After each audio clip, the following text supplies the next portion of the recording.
Hey, it's Clay Trader, and this will be a video chart on Litecoin. We will take a look at the 4-hour time frame. Before I go any further, I do want to note from a disclosure's sake that I do own shares, or not shares, but coins of Litecoin, so I am long.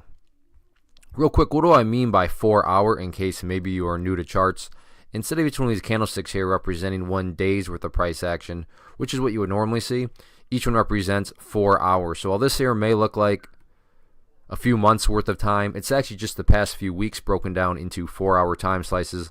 I like to this time frame. I think it does a good job of telling the quote-unquote story of the price. And because the cryptocurrency markets are open 24 hours a day, 7 days a week, it allows for me, as you know, from a presentation standpoint, to keep things as relevant as possible. If I do too short of a time frame, then the chart just becomes irrelevant very quickly. But with the 4-hour time frame, you know, I can talk, like I said, more so about those overall levels. So if you follow the cryptos at all, then you know that the past 24 hours have been pretty hectic, and you can see that right here. Pretty crazy to think at one point Litecoin was all the way down here below 200 again. However, now just several hours later, a nice bounce is happening, and it's, you know, well up above 200 again. So that's kind of the main thing here that I want to focus on going forward, and really just kind of map out the question, because there's no doubt about it, that has been a nice move. But that brings up the logical question, but is there any sort of true power behind this move, or is this just some sort of dead cat bounce type move? I have no idea, but like I said, by using charts, we can make answering that question very straightforward. And before anything else, I'm just going to do some house cleaning, get rid of these lines. Sure, they still pertain, but they're not really relevant.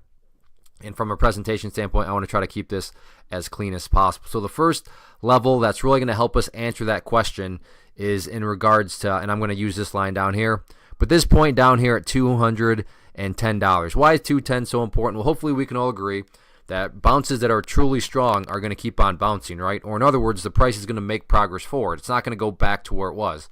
I'm assuming you're saying, hey, thanks, Captain Obvious. Of course, if a bounce is truly strong, it's not going to go back to where it was. That would be a contradiction. Exactly. So with that in mind, think about 210. Any sort of closes below it, or worse yet, the price separates to the downside. What would that be doing to the price? That would literally be putting the price right back into this range right here when the price was flirting with these lows that hadn't been seen for a very long time. Again, going back, not a sign of true strength. Whereas let's say the price pulls, whoops, let's try that again. Let me grab a new tool there. Pulls all the way back here. Not saying it will, but bounces around and then starts to head back up. What would you have in this situation? Well, you'd have a set of lows right here. You'd have that low right there. If you picture these as stair steps, well, hey, now the bulls are starting to build some stair steps within the bounce, and stair steps, higher stair steps, I should say, within a bounce. That's the name of the game. That's how, you know, something is going to gain momentum and continue to build momentum. But as it stands right now, I'm skeptical on the bounce. But like I said, if the price pulls back and can start to build some higher stair steps, then that is where things would change around for me in terms of, okay, you know, maybe there is some strength behind this bounce. But there's no doubt about it, the price is bouncing, just a matter of, is it a truly strong bounce? As far as resistance levels over the next few days, all about the purple line right there. That is the famous 50-period simple moving average. And when the price gets below it, it does tend to act as resistance, and you can actually already see right there, acted as resistance a couple of times. All in all, though, very volatile. But if you like volatility, that's why you're in the cryptocurrencies anyways. So yeah, nice bounce. Now it's just a matter of, is there any sort of true strength behind it? Let's see how these next few days unfold, and everybody have a Merry Christmas.